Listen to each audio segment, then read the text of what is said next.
Good morning from Panhandle Outdoors, America's only daily outdoor TV show. Your source for fishing, hunting, and information for folks who enjoy the great outdoors. Now sit back, relax. It's Panhandle Outdoors.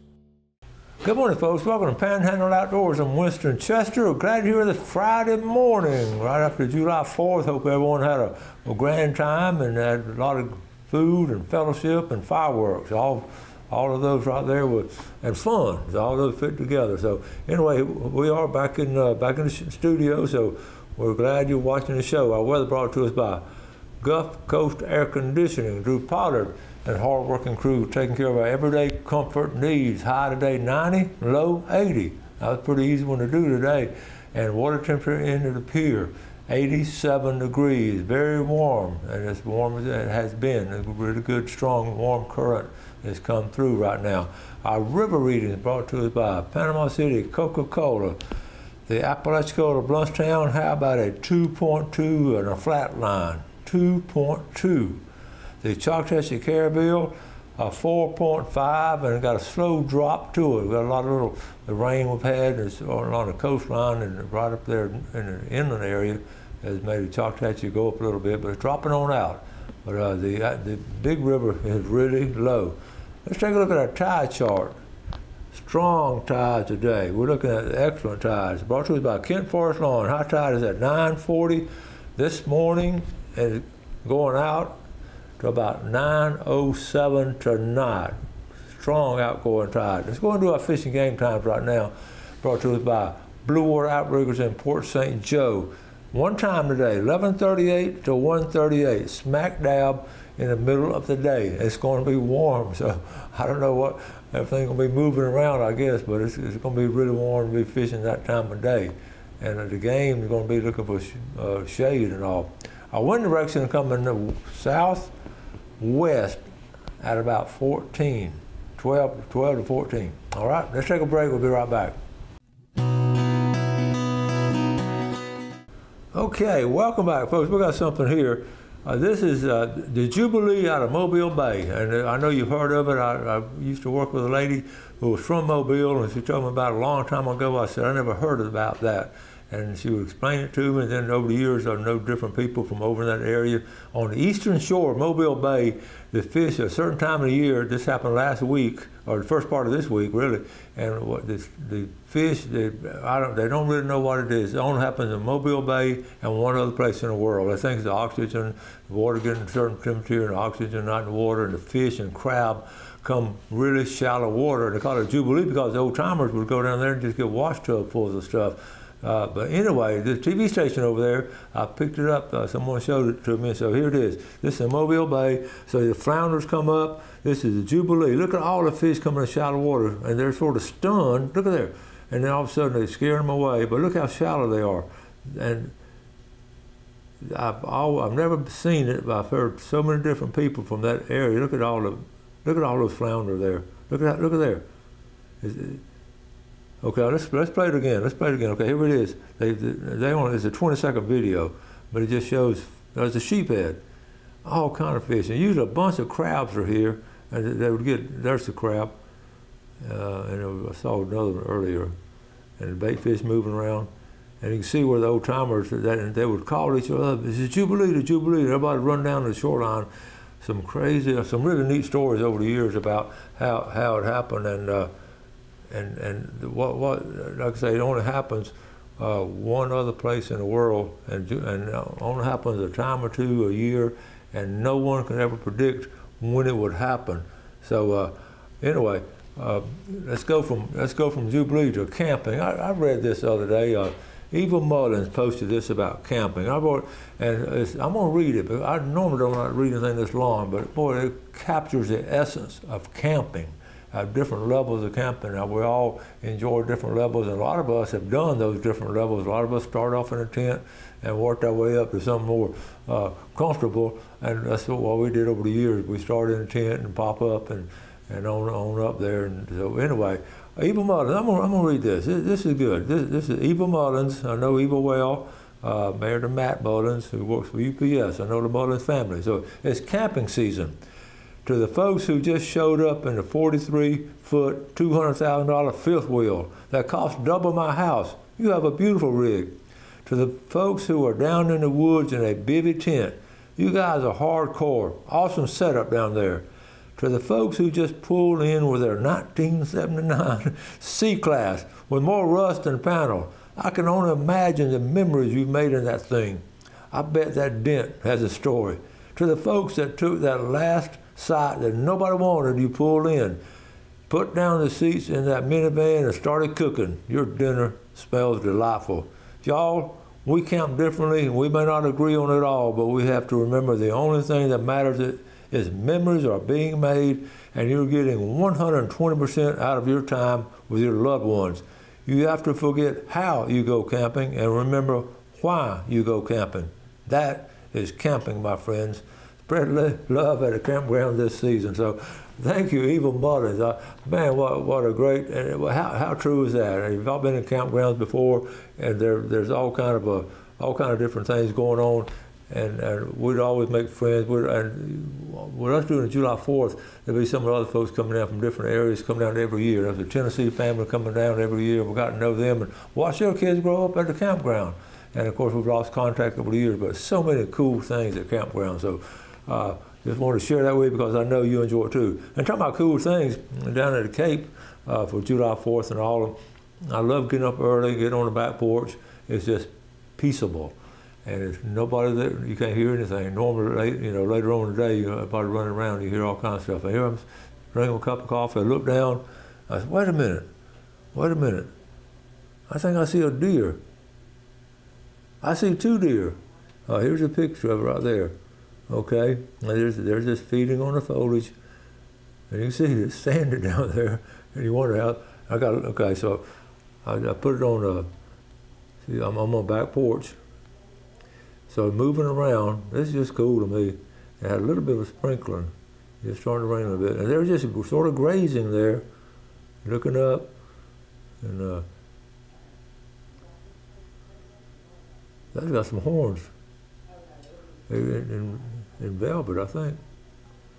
You see the old trees that are dying out on the neighbors. Look at there. That's just beautiful nature right there.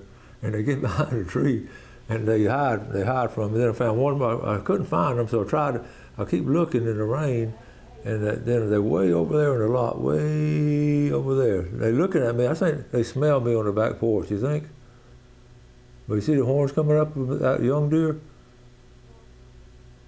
I mean, how cool is that? I hear them drink a cup of coffee, I'm reading my devotional, I look up, and boom. Okay, cool. So anyway, you don't expect all kind of things in nature. Okay, I got some more. Let's go and take a break. I'm at a breaking point right now. We'll be right back.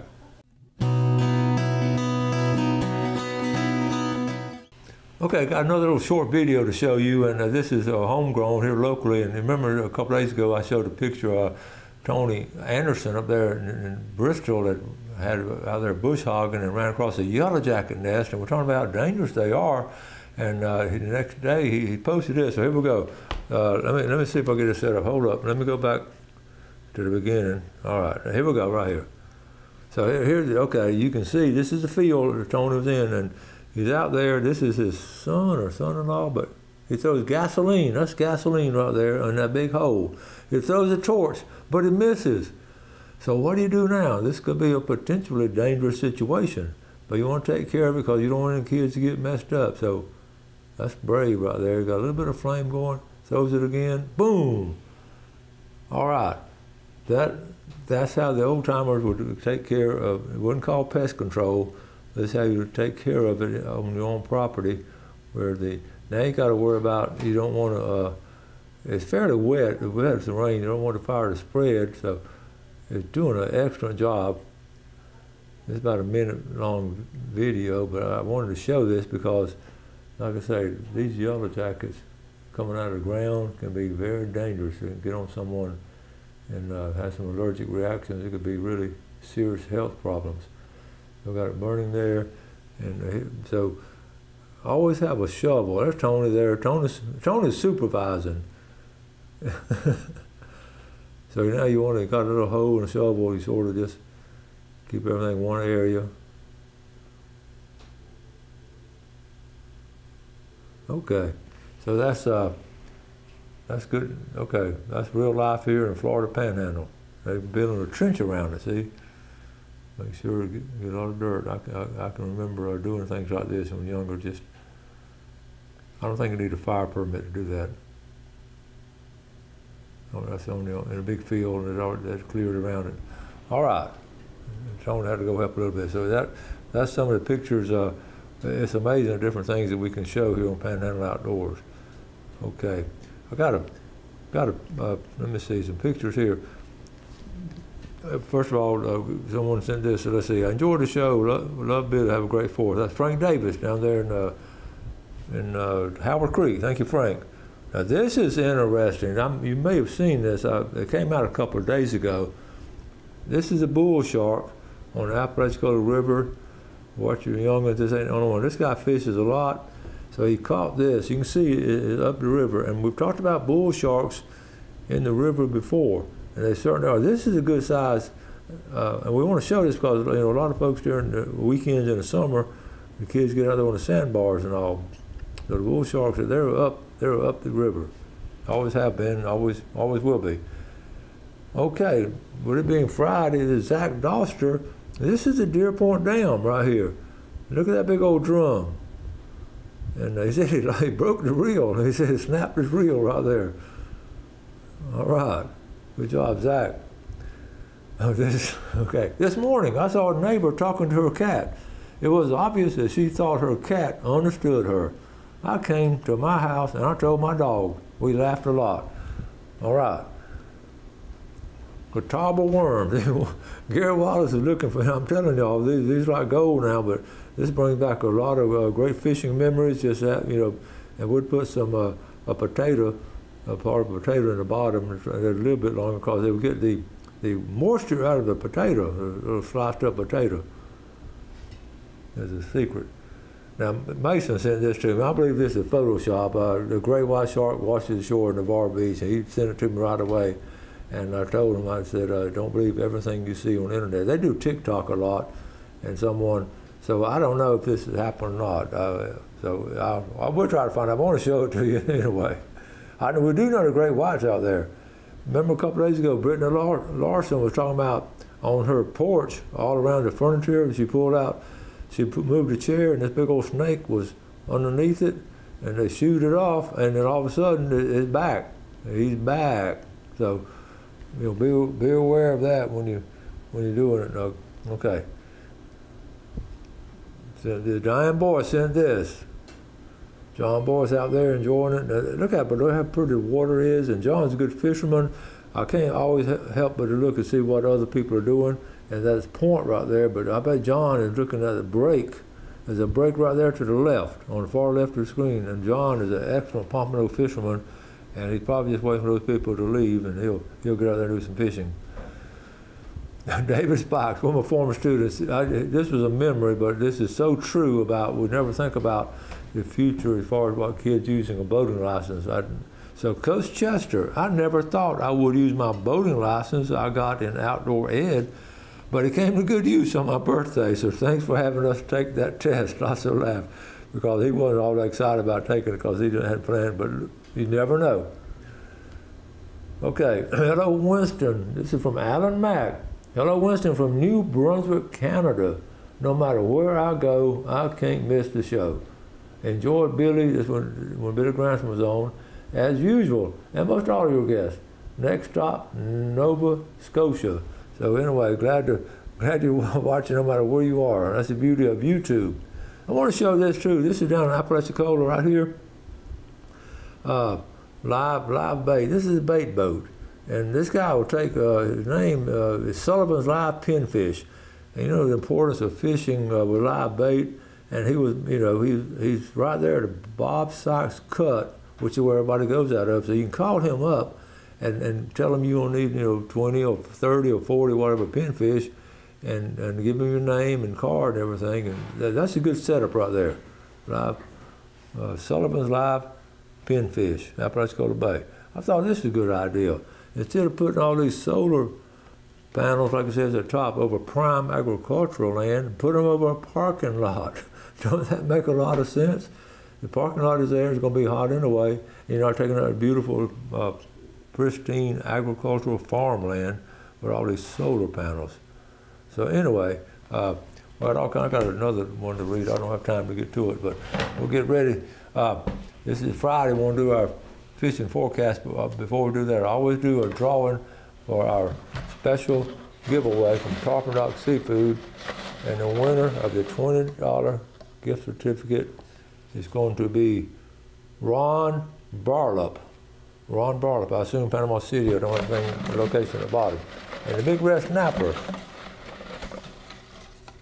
okay, is going to be from Alfred Russell Welch, Panama City and Alfred. Okay, now on Monday's show, I'll have a fellow outdoorsman that's been a lifetime fisherman and hunter, and we're going to talk about some different things he's done, and it would be interesting. And we're going to talk about the evolution of electronics and also. Don't forget to join us on Monday morning. All kinds of guests coming on next week. All right, we're going to take our break, come back with our famous Friday fishing forecast.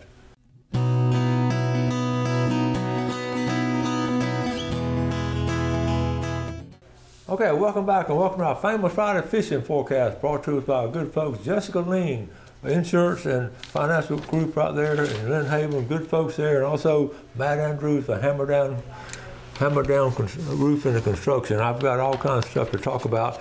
Before we get to it, I want to mention my cap. I meant to do it at the first of the show. It says Dee's Restaurant up there in Vernon. Gail and I were up there.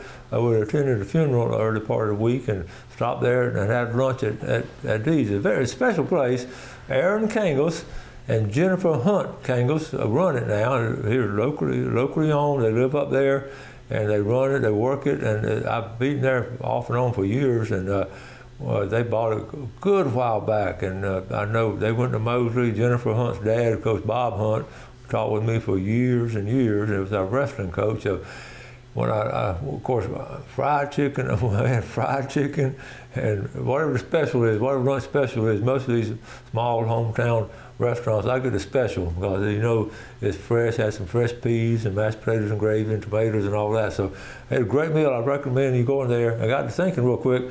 I wish I would get back. I want to get back to where we used to do Panhandle Outdoors on the road, pour. We'd meet at different restaurants and all. And I want to, maybe this fall when it cools off a little bit, we'll get back to meet some different places like that, like the Alpha Restaurant, and some of the viewers will just all get together and have lunch together, and Telogia and different places like that. So anyway, but in October we have our show number 5,000 coming up, so all the energy will be geared toward that. But after we do that, we'll start getting pour, Panhandle Outdoors on the road again. First thing I wrote down on the St. Mark's Scallop Report, I've got 4 or 5 different people just reading online from, you know, the scallop season opened up there Monday, and everyone, 100% of the folks saying it's terrible, it's poor, they're not seeing hardly any. And I thought to myself, and the reason is like we said before, you got so many people going now, and it's going to be, I'm afraid it may be like that in St. Joe Bay, but we'll wait and see. One thing also, we're having a preponderance of stingrays in the Gulf. There are a lot of people talking about stingrays this time of year. They're getting up there closer to the shore, and you're walking out there, so make sure you drag your feet. Get in the habit, tell the kids to drag their feet. I haven't heard that much of. There used to be a lot of people get stingray bites, but you know, they'll sting you, not bite you, but sting you with that tail. I haven't heard a lot of that lately, but the emergency room can take care of it real quick. But it's very, very painful for what everyone says. Let's look at Choctawhatchee Bay real quick. I'm going to talk about bridges today, fishing the bridges. It's going to be, all the bridges throughout the Panhandle are going to be good fishing, and all the fishing under bridges in a boat. And right here, 331 Bridge is an excellent place in Choctawhatchee Bay. And again, it's very crowded right here in this middle area, Destin area, very, very crowded. There are a lot of boats out there, so try to get away. The northern part of the bay is going to be less crowded on Choctaw Beach and all that area there. You can do some wade fishing out there. So redfish and trout are being caught, according to reports out of Destin. And also, they've caught some kings off of the pier.